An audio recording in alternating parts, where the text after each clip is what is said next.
मुसलमान इसमें पीछे चल रहे हैं। खास मेहमानों का तारुफ करा देते हैं। हमारे साथ प्रोफेसर आसिफ रमीज दाऊदी साहब जुड़े हैं, जो कि किंग अब्दुल अजीज यूनिवर्सिटी जद्दा में प्रोफेसर हैं, साथ ही साथ कॉलमनिस्ट भी हैं। इसके अलावा हमारे साथ हैं प्रोफेसर अतीकुर रहमान सर, जो कि रिसर्चर हैं इस्लामिक स्टडीज के। आपका बहुत इस्तकबाल है।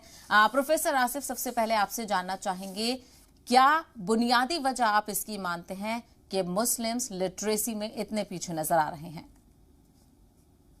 सबसे पहले तो मैं आपका शुक्रिया अदा करता हूं कि आपने इस तरह के टॉपिक पे डिस्कशन रखने की शुरुआत करी या सोचा। जी। इसकी सख्त ज़रूरत है और मुझे जो बुनियादी वजह लगती है वो वजूहात है, कई हैं। सबसे पहली वजह जो आपने खुद के लिटरेसी रेट का, तो आप देखें तो एजुकेशन की तरफ झुकाव बहुत कम है। हम सब जानते हैं कि एजुकेशन की कितनी अहमियत है, लेकिन होता क्या है कि जब हम किसी भी तरीके से उस पर ज़्यादा ख्याल नहीं रखते, उस पर ज़्यादा ध्यान नहीं देते और भटक जाते हैं, तो हमें लगता है कि हम उन चीज़ों की तरफ बढ़ते हैं जो हमें वक्ती चीज़ें आसान करती हैं, लेकिन आगे विजनरी तौर पे अगर आप देखें तो वो उसका सही कोई फ़ायदा नज़र आता नहीं है। मैं अलीगढ़ मुस्लिम यूनिवर्सिटी से फारिग हुआ हूँ। अगर मैं सर सैयद अहमद खान की ही मिसाल दूं, तो हमने देखा है कि कितनी बड़ी यूनिवर्सिटी है और उनका जो विजन था और किस तरीके से पूरी दुनिया में अलीगढ़ मुस्लिम यूनिवर्सिटी के जो अलुमनाई एसोसिएशंस होती हैं या जो स्टूडेंट्स होते हैं वो नाम कर रहे हैं। उसकी क्या खास वजह क्या है? खास वजह यह है कि उसमें आपने सर सैयद अहमद खान के मिशन को ही देखें तो उन्होंने कहा कि एक हाथ में आप कुरान लेके चले, एक हाथ में साइंस लेके चले। तो आप जब इस तरह की सोच रखेंगे, आप जब आपको लगता है कि आगे हमें कुछ बढ़ना है, कुछ कौम के लिए करना है, कुछ मुल्क के लिए करना है, तो आपको तालीम की तरफ बढ़ना होगा और उसके लिए आपको बहुत सी चीजें सैक्रिफाइस करनी पड़ेगी। हमने देखा है, मैं कलकत्ते में जमाने से तक रहा हूं, मैं कलकत्ते की मिसाल इसलिए देना चाह रहा हूं कि इंट्रोडक्शन में ही आपने कुछ बातें कही जो दिल को छूती हैं और बड़ा अफसोस होता है। अगर आप वहां पे किसी भी बंगाली मोहल्ले में जाते हैं शाम के वक्त, मगरिब के वक्त, तो आपको इतनी शांति, इतना अजीब सा माहौल लगता है कि लोग लगता है बच्चे घर को चले गए और जाके वो पढ़ाई कर रहे हैं या फिर सुकून है। लेकिन आप अगर दूसरे मोहल्लों में जाते हैं तो वहां पे आप देखते हैं कि किस तरीके से खेल कूद का माहौल है, लोग अलग अलग तरीके से स्ट्रीट्स के अंदर ही सुबह से लेकर शाम तक। ठीक है, इन चीजों में आपको मजा आ सकता है, वक्ती, जैसे मैंने कहा कि टेम्पररी सेटिस्फैक्शन मिल सकता है, लेकिन विजन वो सर सैयद अहमद खान वाला जो विजन है वो नहीं होता। तो बुनियादी वजह यह है कि इग्नोरेंस है, हम इसको उतनी ज्यादा अहमियत नहीं देते और जब तक हम इसको, इसकी जरूरत को, इसकी अहमियत को समझेंगे नहीं।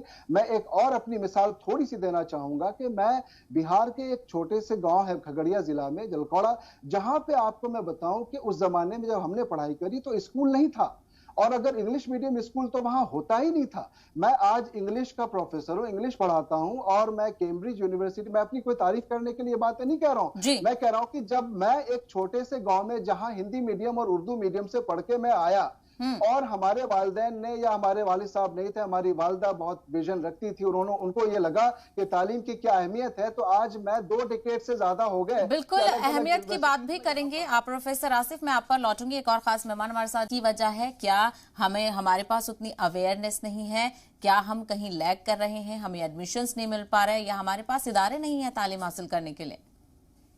देखें, आपकी बातें बिल्कुल दुरुस्त हैं, कई वजूहात हैं। मैं सबसे पहले तो बताऊं कि आप चाहे कोई भी किसी भी कमेटी की रिपोर्ट्स को ले लें, सचर कमेटी की रिपोर्ट्स की बहुत सी बातें हुई, उसमें मुसलमानों की क्या पोजीशन बताई गई, उस पर मैं ज़्यादा तफसील में नहीं जाना चाह रहा हूं। लेकिन इन तमाम चीज़ों की जो बेसिक बुनियादी वजह है, हमारे बाकी अभी दूसरे पैनलिस्ट ने भी बता दी है, लेकिन मैं उसमें यही कहना चाहूँगा कि अवेयरनेस तो होनी चाहिए। जब तक आपके अंदर वो जोश और जज्बा नहीं होगा, अभी जैसे मदरसों की ही बातें हो रही थी, अभी हमारे दूसरे पैनलिस्ट कह रहे थे कि मदरसे के अंदर वो कुछ रिफॉर्म्स करना चाह रहे हैं, तो लोग जो है उस पर ऑब्जेक्शन उठाने लगते हैं और परेशानियां होती हैं। देखिए, मैं आपको बताऊं कि रिफॉर्म्स बहुत ज़रूरी है। अगर आप किसी ऐसे वक्त के हिसाब से चलते आ रहे हैं और आपको लगता है कि 21st सेंचुरी के हिसाब से, या अतीकुर रहमान साहब ने भी जो भी मेंशन किया, या मैं खुद कहना चाह रहा हूं कि आने वाले चैलेंजेस के हिसाब से अगर आप आगे बढ़ना चाहते हैं तो आपको उन चैलेंजेस को मीट करने के लिए अपने आप को उस लेवल पे लाना पड़ेगा और उसकी शुरुआत आपको अपने घर से करनी होगी, फिर मोहल्ले से, फिर पूरे मुल्क और कौम से करनी होगी। वो ऐसे ही तो नहीं हो जाएगी। और जब वो चैलेंजेस आप तभी इन चीजों का सामना कर सकते हैं। जहां तक सवाल है कि इदारों की कमी का और इदारे नहीं होना या फिर किस तरीके की चीजें, तो मैंने ऐसी कई मिसालें देखी हैं कि बहुत से ऐसे टैलेंटेड बच्चे हैं। मैंने अलीगढ़ की मैं बात करूं, जामिया की ही बात करूं या उस्मानिया यूनिवर्सिटी हैदराबाद की बात करूं, अगर मुस्लिम इदारों के इस तरह से बात करता हूं, तो मैं आपको बताऊं कि आप उन तमाम स्टूडेंट्स को दूसरी यूनिवर्सिटीज में भी जो मुस्लिम तलबा है उन्होंने बहुत से कमाल किए हैं, बहुत से मौके पे उन्होंने अपना जलवा दिखाया है। तो कहने का मतलब यह है कि अगर हमारे अंदर बेदारी हो, कुछ करने का जोश हो, और हम जैसे अभी आप कह रहे थे ना कि ठेकरा फोड़ने वाली बात नहीं है। अगर हम कुछ रिफॉर्म्स की बात करते हैं, कुछ अगर विजनरी होते हैं, प्रोग्रेसिव होते हैं, तो लोग जो आपको ट्रोल करते हैं, लोग आपको परेशान करते, कहते ये तो अलग ख्याल का, ऐसी बात नहीं है। आप देखें चीन जाके पढ़ने की भी बात हो रही है, और सर सैयद अहमद खान के एक शेर से मैं मिसाल दूं आपको कि वो इल्म की शम्मा से हो हस्ती का उजाला, वो इल्म की शम्मा से हो हस्ती का उजाला, लौ इसकी हो मध्यम तो लहू अपना मिला दो। ये लहू जो मिलाने की बात हो रही है, आप पूरी मेहनत मशक्कत के साथ आप इल्म को पहली तवज्जो दें, और अगर आपके लीडरान या आपके जितने भी आपके कहते हैं ना मौलवी मौलाना और जो ये ठेकेदार जो होते हैं हमारे कुछ रिलीजियस उसके, उन लोगों को बहुत अदब के साथ कहना चाहूंगा कि अगर वो आपको डिविएट भी करते हैं, तो आपको ये देखना है कि आप अगर इस्लामिक तरीके से भी पढ़ना चाहें तो आपको साइंस और दुनिया की तमाम चीजों को लेते हुए आगे बढ़ते हैं। और इल्म हासिल करना, इकरा सिर्फ यह है कि इकरा से आपकी शुरुआत हुई है, इकरा बहुत अहमियत रखता है, लेकिन आप उस पर कितना अमल करते हैं ये जरूरी है। मैं अभी आपको कुछ मिसालें दे रहा था कुछ जगहों की, आप मैं बंगाल की दूं, बिहार की मैं मिसाल दूं, यूपी की दूं, मैं दिल्ली में रहता हूं, दिल्ली में भी से भी मेरा ताल्लुक है। तो अगर इन तमाम जगहों पे मुस्लिम मोहल्लों की अगर आप बात करें, अगर आपने खुल के उसकी बातें करना शुरू कर दी तो लोग आपसे नाराज हो सकते हैं, लेकिन आप जब तक unless you live in the world of reality, आप कभी भी उसका सॉल्यूशन नहीं निकाल सकते। सॉल्यूशन निकालने के लिए आपको आगे बढ़ के रिफॉर्म्स लाने होंगे, और आपको यह देखना होगा कि बेदारी आने की जरूरत है, अवेयरनेस होना चाहिए। और अगर हुकूमत आपको इन चीजों में साथ नहीं देती है तो आप बिल्कुल यही सवाल उठता है। रिफॉर्म्स की हम बात कर रहे हैं, लेकिन रिफॉर्म्स लाए भी जा रहे हैं, फिर भी कहीं ना कहीं लूप होल्स नजर आते हैं। मुफ्ती मंजूर जियाई साहब, आप कुछ कहना चाहते हैं? एक सवाल भी मैं ऐड कर देती हूँ। जिस तरह से हम देखते हैं कि जो मुस्लिम मेजोरिटी वाले मोहल्ले आपने देखा होगा, वहां पर लोग आपको दिख जाएंगे, लोग रात भर जागते रहते हैं, चाय की दुकानें होटल्स खोले रहते हैं, लेकिन कहीं ना कहीं तालीम को लेकर वो भी कहीं ना कहीं नेग्लिजेंस करते हुए नजर आते हैं। तो क्या इसके लिए ये बड़ी जिम्मेदारी उन बिल्कुल। और प्रोफेसर आसिफ रमीज साहब, आपके पास मैं आना चाहूंगी। चूंकि हमने ये कोशिश की है और हमने मुस्लिम इंटेलेक्चुअल्स को चुना है कि हम इस मौजू पर बैठें और इस पर बातचीत करें, चूंकि सिर्फ 2.5% लोग ही नजर आते हैं ब्यूरोक्रेसी में। मुसलमान काफी पीछे चलता हुआ नजर आ रहा है। क्या तरतीब की जरूरत है, क्या तब्दीली लाने की जरूरत है कि सारे फील्ड्स में मुसलमान आगे बढ़ते हुए नजर आए? चूंकि अगर आजादी की बात की जाए तो सबसे ज्यादा कुर्बानी मुसलमानों ने ही दी थी। आपकी बात बिल्कुल दुरुस्त है, और 2.5% एक बहुत बड़ा सवाल है ब्यूरोक्रेसी में। हम जानते हैं कि 14% के आसपास हमारी आबादी है, और अगर बेदारी नहीं हो जैसा मैंने कहा, तो फिर और भी ज्यादा वो रेट जो है और पीछे की तरफ जाता हुआ दिखेगा। मैं पहले एक बात अपनी जरा सा मुकम्मल कर लूं, मैं मुफ्ती साहब को बताना चाहूंगा, वो मैं बीच में चाह भी रहा था कि बोलूं। जो धर्म के ठेकेदार की बात होती है वो इन जनरल इसकी बात नहीं है। जितने भी उलमा है, बहुत से ऐसे उलमा है बहुत अच्छा काम कर रहे हैं, लेकिन अभी हमारे दोनों पैनलिस्ट ने जो एक बात की और जिसको मैं आपके सवाल से जोड़ूंगा जी, वो ऐसे जोड़ूंगा कि कैसे ये जो है परसेंटेज कम है। आप बताएं कि एजुकेशन दो तरह की हम बात करना चाहिए हमें। एक तो हुआ जनरल, सारे बॉयज गर्ल्स, लड़के लड़कियां सबकी। अब लड़कियों की एजुकेशन की अगर आप बात करेंगे तो परसेंटेज आप देखें कि कहां पे जाके मिलता है, और किस तरीके से पेरेंट्स या फिर वो तमाम लोग जो उनको बताते हैं या समझाते हैं, जो उसको इल्म और तालीम देते हैं, वो उनका जो ड्रॉप आउट रेट होता है, जो पीछे रह जाते हैं स्कूल के बाद कॉलेज आते आते तक। तो यहां ये बताएं कि मेरा इशारा धर्म के ठेकेदारों का मतलब उन लोगों से है जो, अगर आप लड़कियों के एजुकेशन की बात कर दें या औरतों के एजुकेशन की बात कर दें या रिफॉर्म्स की बात कर दें तो फौरन जो है आपके ऊपर जो है इल्जामात लगने शुरू हो जाते हैं। ये चेंज करने की जरूरत है। हमारा ये फर्ज बनता है, जैसा आपने मुफ्ती साहब ने भी कहा, अतीक साहब ने भी कहा, कि हम यूनाइटेडली मुत्तहिद होके ही कुछ कर सकते हैं, अपने मुल्क के लिए कर सकते हैं, अपनी कौम के लिए और अपनी मिल्लत के लिए, सारी दुनिया के लिए कर सकते हैं मुत्तहिद होके, और सबकी जिम्मेदारियां होती है। लेकिन मुफ्ती साहब, मैं आपको एक बात बताऊं, आप माशाल्लाह खुद इतना काम कर रहे हैं और बहुत ही इज्जत के साथ, कि जो आलिम होते हैं, जो उलमा होते हैं, उनके ऊपर जिम्मेदारियां बहुत ज्यादा होती है। आपने वो लकड़ी वाली मिसाल भी सुनी होगी जहन्नम में, कि वो जलाया जाएगा तो पहले उनको जो बहुत ज्यादा जानकार है, क्योंकि आप सही तरीके से अगर उन चीजों को हम सब मिलके, आपका मेरा सबका ये हक बनता है, सबकी जिम्मेदारी होती है, लेकिन कुछ लोगों की जिम्मेदारी ज्यादा होती है। अगर हम जब से ये समझने लग जाएंगे कि तालीम हमें बहुत आगे लेके जा सकता है, और उसकी दुनिया में हजारों मिसालें हैं, और उसमें मुस्लिम कम्युनिटीज में भी बहुत सी मिसालें हैं। ये कहना कि मुसलमान है तो वो शायद डिस्क्रिमिनेशन की वजह से आगे नहीं जा सकता, मैं इससे इत्तेफाक नहीं रख सकता हूं। कुछ जगहों पे अगर ऐसा होता होगा वो अलग सी बात है, लेकिन मेरिटोक्रेसी है। आपके अंदर अगर सलाहियत है, आप आगे बढ़ सकते हो, आज भी बढ़ सकते हो। सरकारों के भरोसे पे रहने की जरूरत नहीं है। आपको यह देखना है, सरकार से अगर आप एजुकेटेड हैं, आप तालीम याफ्ता हैं और अपने बच्चों को तालीम देना चाहते हैं, तो मेहनत के साथ दीजिए। जो आपको यह कह रहा हो कि सिर्फ और सिर्फ आप दीनी तालीम लें, सिर्फ और सिर्फ दुनियावी तालीम लें, वो भी बैलेंस नहीं है।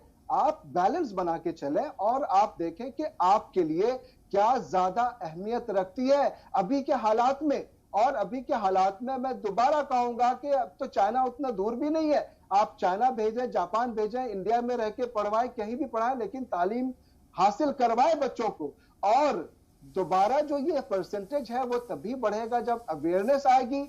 और पॉवर्टी तो एक है, पॉवर्टी जो एक बहुत बड़ा, गरीबी जो है, गुर्बत जो है, वो बहुत बड़ी एक होता है ना, कि आप मजबूरी में आके बहुत से लोग अपनी तालीम छोड़ देते हैं, अपने बच्चों को नहीं पढ़ा पाते हैं। कुछ जगहों पे सिस्टम में भी प्रॉब्लम्स हैं। अब कुछ लोग अपने बच्चों को डॉक्टर्स बनाना चाहते हैं, लेकिन वो किसी वजह से, आप कैपिटल अमाउंट देख लें या दूसरे अलग अलग इश्यूज हैं। और कुछ लोगों को लगता है कि हम अगर बच्चों को पढ़ाने भेज दें तो हमारे घर का खर्चा कैसे चलेगा, साल 2 साल तक तो मैनेज हो जाएगा।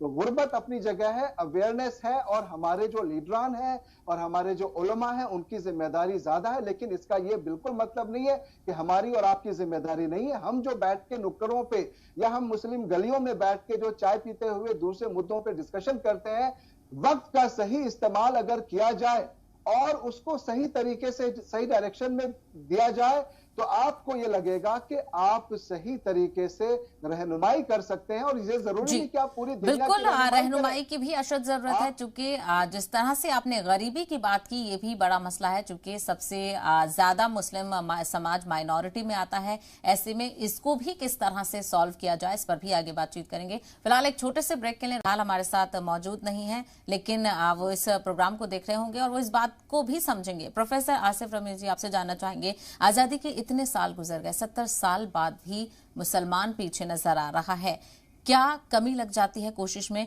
क्योंकि हमने जिक्र किया मुस्लिम इलाकों का, मुस्लिम मोहल्लों का, मुस्लिम शहरों का। आपको मज़ारें मिल जाएंगी, आपको मसाजिद मिल जाएंगी, लेकिन इस्लाम तो कहता है ना कि सभी को तालीम हासिल करनी चाहिए, और कुरान की शुरुआत भी उसी लफ्ज से हुई है। बेशक आपकी बात बिल्कुल दुरुस्त है। इकरा और उसी लफ्ज से कुरान की शुरुआत हुई है। तो मुसलमान इतना पीछे क्यों हो जाते हैं तालीम में? और ये बस बताया ना, मैं तो इस डिस्कशन को इनफैक्ट एक्सपेक्ट कर रहा था, और मैं दोबारा से अप्रिशिएट करता हूं आपकी टीम को कि आपने इस पे एक डिस्कशन रखा, जिसकी बेहद जरूरत है बेदारी की। अभी अतीकुर रहमान साहब ने भी कहा कि बेदारी आए तो कैसे आए। इन तमाम इनिशिएटिव से बेदारी आ सकती है अगर हम सब मिलके इस तरफ आगे बढ़ते हैं। तो अब रहा सवाल कि इतने साल होने के बावजूद भी 75 साल कंप्लीट हो गए, और उसके बाद मुसलमानों की हालत अगर रिपोर्ट्स में आप देखें तो ऐसी क्यों है? इसकी कई वजूहात पे हम लोगों ने पहले बात की है। अगर मैं उस पे बेदारी की बात, पॉवर्टी की बात उससे हटा दूं, तो कहीं ना कहीं मैं आपको ये बताऊं तो मुसलमान हमेशा से वोट बैंक की तरह यूज होते रहते हैं। पॉलिटिकल रीजंस भी हैं, और हमारे जो अपने लीडर्स हैं जो खुद को हालांकि अपने कोई ऐसे लीडर तो हुए नहीं, उनको लगता है कि उनको अपने वेस्टेड इंटरेस्ट की वजह से वो उस पॉलिटिकली भी मिसगाइड करते हैं और उस तरह की कोई फैसिलिटीज दिलवाने में कामयाब नहीं होते हैं। कुछ थोड़े बहुत लॉलीपॉप टाइप की चीजें मिल जाती हैं, लेकिन मैं दोबारा कहता हूं कि हमें कटोरा लेके भीख नहीं मांगने की आदत डालनी है, हमें अपने अंदर खुद मुख्तारी लानी है और हमें किसी भी तरह से कहीं पे भी हाथ ये नहीं करना है। जब हमारे अंदर मेरिट होगा तो लोग हमारे पास आएंगे, इसलिए बेदारी जरूरी है, लेकिन साथ साथ वो तमाम लोग जो हमारे लीडर्स हैं उनको ये समझने की जरूरत है कि किस तरह से हमारा वो सही रिप्रेजेंटेशन कर सके। दो तरह की तालीम पे मैं बहुत जोर देता हूं, अतीकुर रहमान साहब भी कह रहे थे और जो आपके व्यूअर्स हैं और आप खुद इससे इत्तेफाक करेंगी कि जब तक के लड़कियों की तालीम को हम पूरी तरीके से बिल्कुल ऐसे माहौल ऐसा नहीं बनाए कि लड़कियों को लगे कि वो पढ़ सकती हैं, उनको कोई रुकावट नहीं है, वो भी बिल्कुल आगे बढ़ सकती है, तब तक हम पीछे रहेंगे।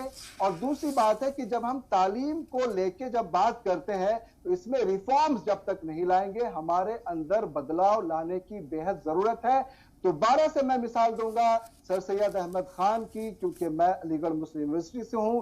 मैंने देखा कि जब वो जदीद तालीम की, मॉडर्न एजुकेशन की बात कर रहे थे, उस जमाने में किया, आप अंदाजा लगाए, आप तो 75 साल की बात कर रही है, तब वो आप देखे विजन था और उसके बाद उस मॉडर्न एजुकेशन की वजह से आज कितने लोग उससे फायदा उठा रहे हैं। लेकिन बदले में आप समाज और सोसाइटी की बात करें तो कितने फतवे निकलते हैं, कितने लोग उनको किस किस तरह के अल्फाज का इस्तेमाल करते हैं। उसी तरह से जो दूसरे भी ऐसे इनिशिएटिव लेना चाहते हैं, एजुकेशनिस्ट हैं या जो सोशल रिफॉर्मर्स हैं, उनके ऊपर भी अगर वो कुछ करना चाहेंगे, जहां लड़कियों के एजुकेशन की बात आप करते हैं, जहां इंग्लिश और मॉडर्न एजुकेशन की बात करते हैं, मैं ये नहीं कह रहा हूं कि इसी तरफ जाइए, मैं कह रहा हूं बैलेंस बनाइए और बनाने के बाद दीन और दुनिया के साथ चलिए और जो आपको इस्लाम कहता है आप उसको फॉलो करो। इस्लाम कहता है कि आप पढ़ो, इस्लाम कहता है कि आप अपने बच्चों को पढ़ाओ। मैंने आपको अपनी मिसाल दे दी, एक छोटे से गांव में था, मैंने ऐसा नहीं कहा कि कोई बहुत बड़ा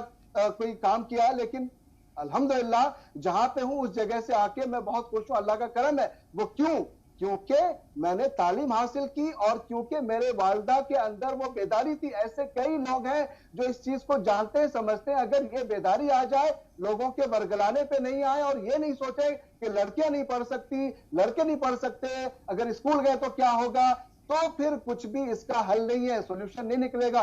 14% के बाद जब हम 2.5% पे ब्यूरोक्रेसी में है और अगर डॉक्टरेट की, अगर पीएचडी की बात करें उसमें भी 3% से कम अगर आ जाते हैं, तो आपको सोचने की जरूरत है, इंट्रोस्पेक्शन की जरूरत है।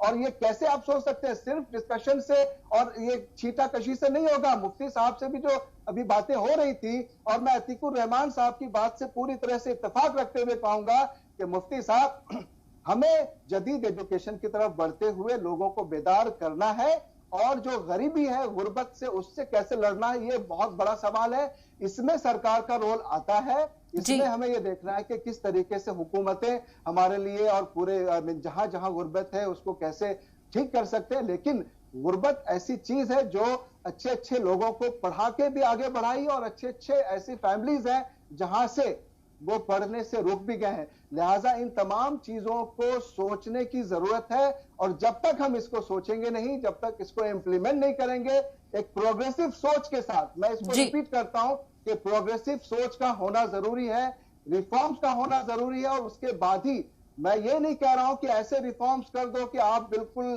पूरी तरीके से यू टर्न अपसाइड डाउन, बिल्कुल भी नहीं। जरूरत के हिसाब से एक दायरे में रहते हुए आप उन रिफॉर्म्स को देखें, उसको करें और उसके बाद आगे बढ़े। फिर आपको कोई रोक नहीं सकता। दूसरों की तरफ बग को फेंकना के उधर वही गलत कर रहा है, उसको क्रिटिसाइज करो, मैं ये नहीं कर पा रहा हूं, मुस्लिम कौम ऐसी क्यों हो रही है। नहीं, हमें अपने अंदर झांकने की जरूरत है। आप खुद उन मोहल्लों में जाए, मैं जाता हूं, आपने देखा होगा, हम सब जानते हैं, जो आपके व्यूअर्स सुन भी रहे होंगे कि उनका कितना वक्त उन मोहल्लों में चाय पीकर, वक्त गुजार कर बेकार की चीजों में वक्त गुजरता है। इंटेलेक्चुअल बातें तो होती नहीं है। अगर आप वहां पे जाके कुछ एजुकेशन और स्कूल्स की खोलने की बात करें, जो आपने कहा कि मिसिंग है, लाइब्रेरीज मिसिंग है, अगर वो कल्चर डेवलप किया जाए तब जाके ऐसा होगा कि शायद कुछ लोग धीरे धीरे सही, लेकिन वो कामयाबी मिलेगी। नाउमीदी कुफ्र है, हमें नाउमीदी नहीं करनी है, हमें किसी भी तरीके से एक पॉजिटिव होप के साथ आगे बिल्कुल बढ़ना है। आपने सही फरमाया, पॉजिटिव सोच के साथ, पॉजिटिव अप्रोच के साथ हमें आगे बढ़ना होगा और मुसलमान कौम को खुद अपने हालत पर एक बार झांकना होगा, चूंकि तालीम ही एक ऐसा एक चीज है